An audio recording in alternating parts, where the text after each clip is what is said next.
What's up, ladies and gentlemen of YouTube? Cthulhu the Dark One back with another import toy review. This time we'll be taking a look at the Revoltech NR34, if that makes a difference to anyone. The Revoltech Queen's Blade Alleyne, or Alleyne, I'm not sure exact pronunciation, even though I just finished watching the series. I really don't say her name that much. I believe it's Alleyne. She's an elven battle master, basically, like, she has kind of like a little sidekicky, sort of half elf person that she trains, and they get into a tournament and yada yada yada. But another great little import toy review. Go ahead and get in close here. It has a lot of good little detail for such a small figure. I mean, I meant to actually bring Ymir over here, and Ymir's just almost as tall. Like, it's like just like that much shorter. So I don't know if the characters are in scale to each other. I had presumed they were, possibly not. But either way, there's basically 3 elf characters in the show: her, Echidna, and her little sidekick, whose name escapes me at the moment. I will note that unlike Ymir, this is actually the 2-player color variant of the figure. I'll show you real quick on the box. There's her normal colors, the red and green, and very Christmassy looking. I don't necessarily have any problems against this, how she looked in the show. But the red and green cost like $20 more on average, so I was like, well, this one doesn't look bad. It doesn't look like a constant Christmas ornament. So, personal preference, but this isn't how she would look in the show. You know, like she would have blonde hair and red cape, red hat, and green clothes. But I don't mind this. I actually kind of like this a little bit better, personally. But, and I'll go ahead and throw it out there, much like Ymir. If you don't know, Queen's Blade is an adult-ish cartoon with boobies and booty all over the place. So ultimately, this review will feature some elf-related toy nudity in her breastises here. Because they are detailed. Not the reason I bought it. I just thought it was a cool little warrior elf looking thing. The fact that it has boobs is just kind of a bonus. Nah. I can honestly say you pretty much, the way it's packaged, they have little pieces of plastic in between every joint and in between every piece of fabric to prevent, like, I guess, paint smudging in shipping, which is cool. I'm all about that. That's good quality.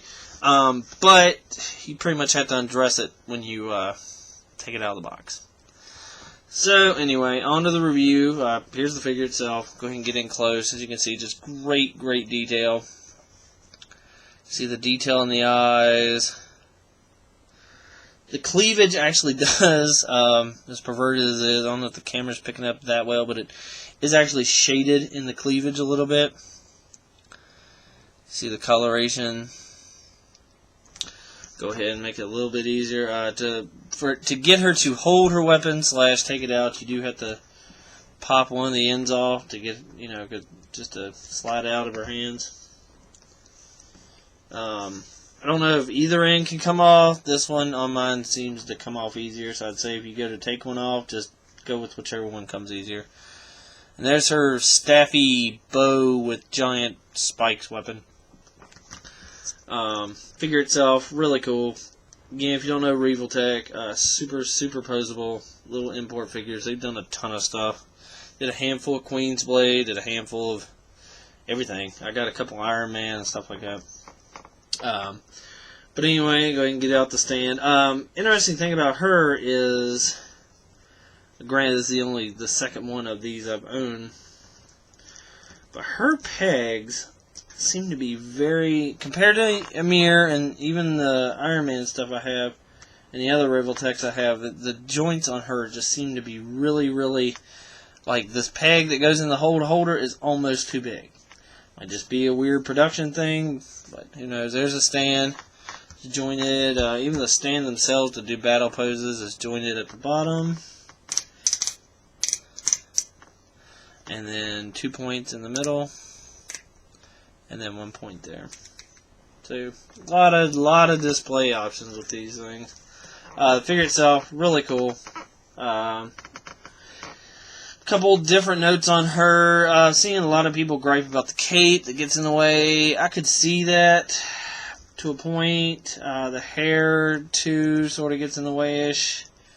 But it is posable. So, I mean, it's kind of a mood point. Granted, it does look really good one way or the other, but it is posable. But compared to a mirror, this, I mean, it doesn't have a lot of extra accessories, like, it comes in a little box, which I'll get to here in a bit. But just as far as, like, what's on the figure, you have the cape, which is detachable. This little piece here, the collar piece, is a separate piece. These gauntlet pieces on our arms are actually separate pieces. You can remove those. Of course, the skirt and top is removable, which I'll get into in a bit. But yeah, I mean, the cape and stuff does hinder it a little bit just because it's there and in the way. But like I said, it's posable. It's all on those little ratchety ball joints. So I think for someone to gripe that's in the way, they just don't know how to pose toys. But you get a ball joint, basically ratcheted. You might not hear it ratchet, but it holds a pose on every joint. It has a head. The hat is actually on one.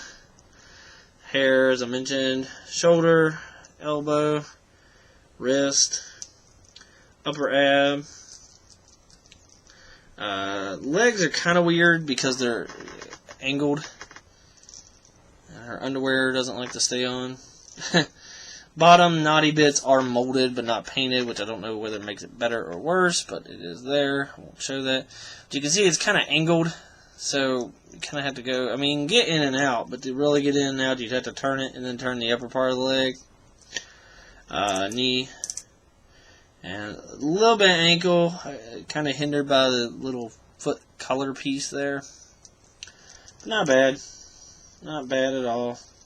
Like I said, me personally, I get these to just display. So, you know, as far as playability or super action pose, I mean, you could do it. I just, you know, like the pose you saw in the beginning of the video is how I keep her posed.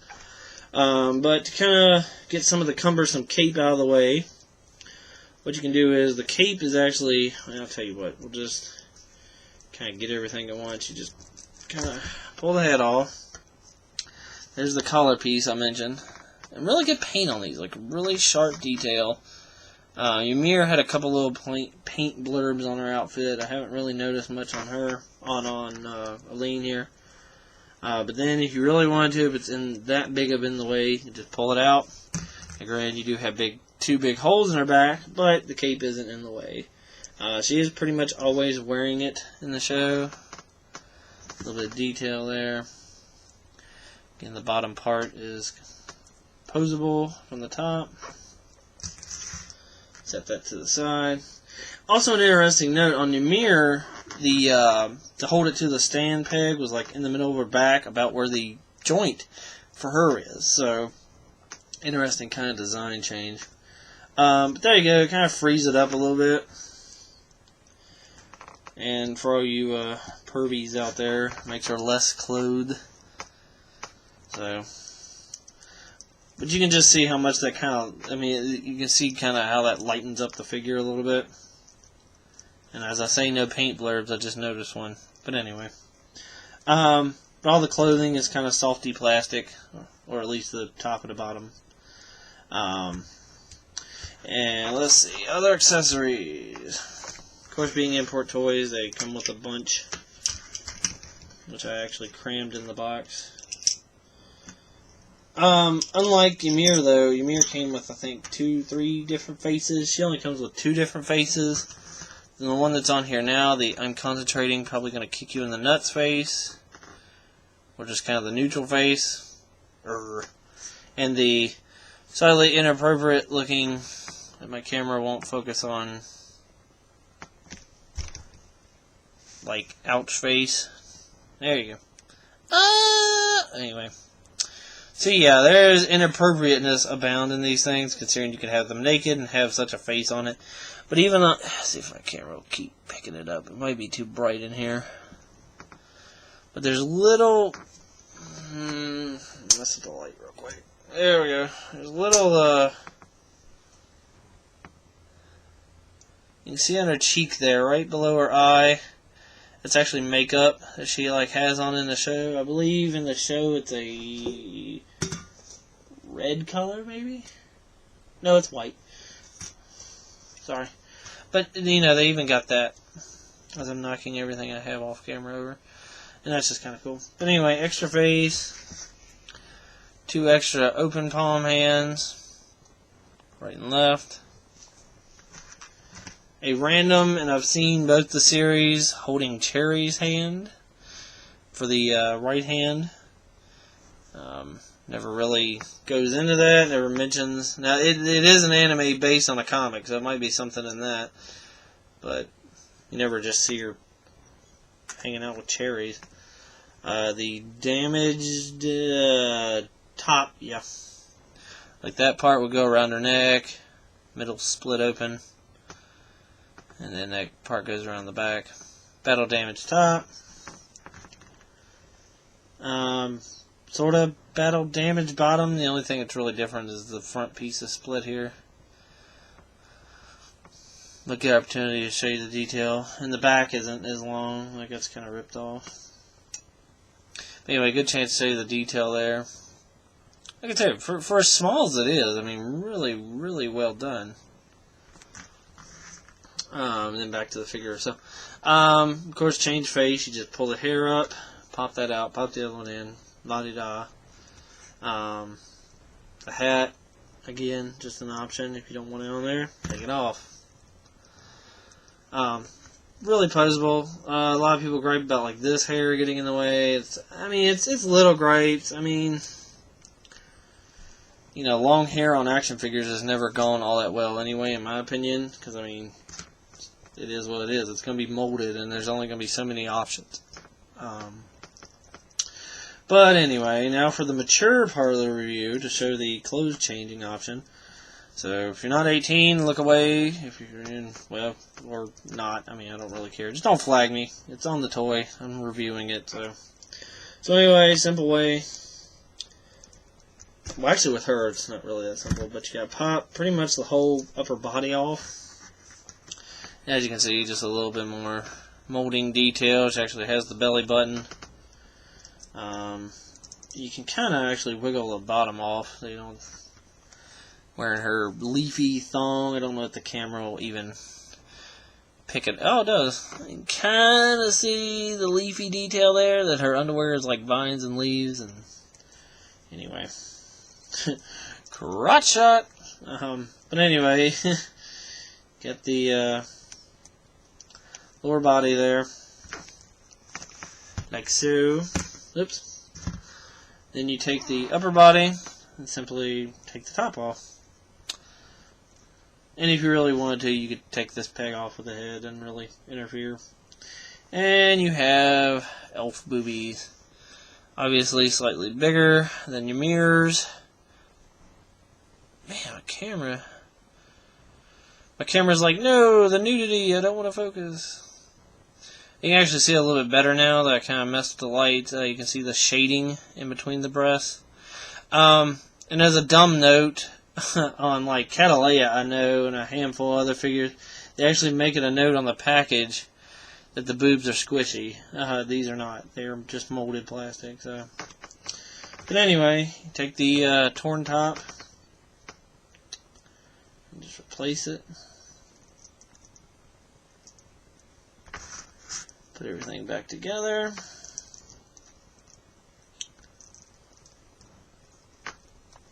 The only thing you have to watch for is, like, if you are putting it back together, even when you're taking it out of the package, is like the stuff will get crimped when you put it back together there.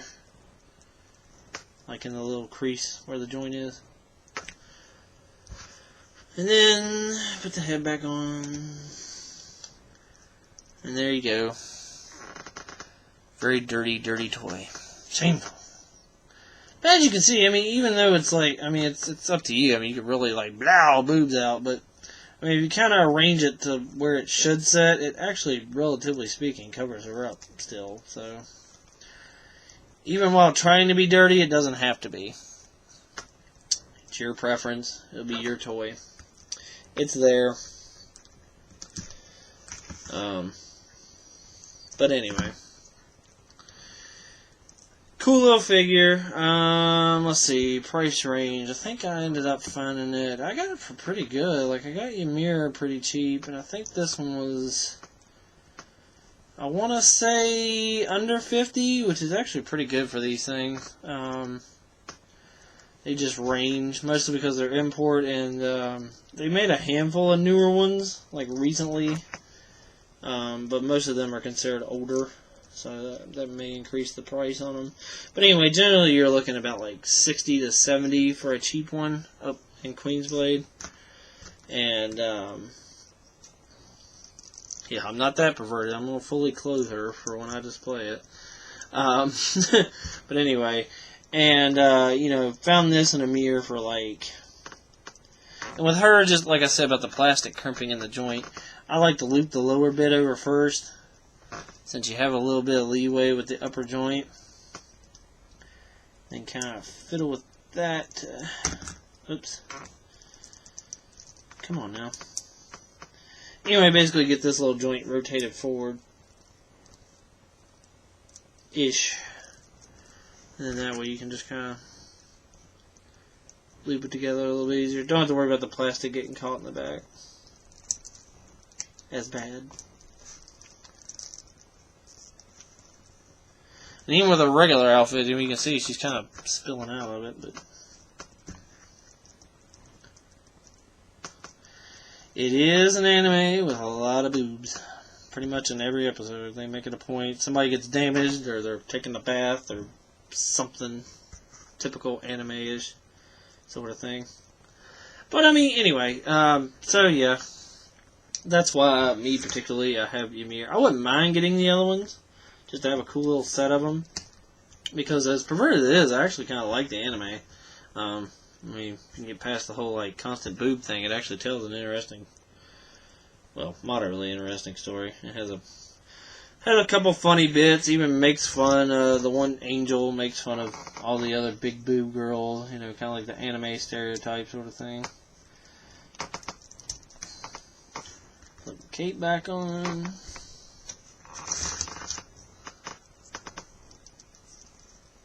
And see, like now that I'm putting it back together, I get that, oh, the hair's in the way, because it kind of is, but I still stand by what I said. It is posable, so if you just got enough patience and whatever to just move it out of the way, it's kind of a mood point, in my opinion, for whatever that's worth.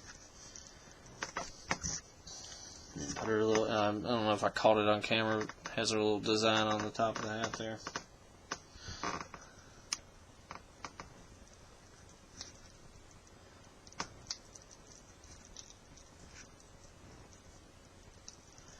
And there you go.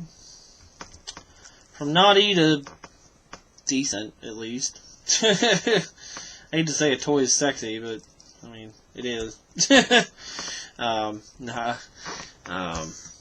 anyway, oh, and also I forgot to mention the other thing that comes with it, the Revoltech coin that has points on it. I keep meaning to look into that, but still have no idea. Like, maybe you can redeem it for a certain kind of generic figure or something like that. Anyway, that was the figure. Quick look at her box. Comes in nice window packaging. Revoltech Queensblade. Picture on the side. Describing the joint as it always does.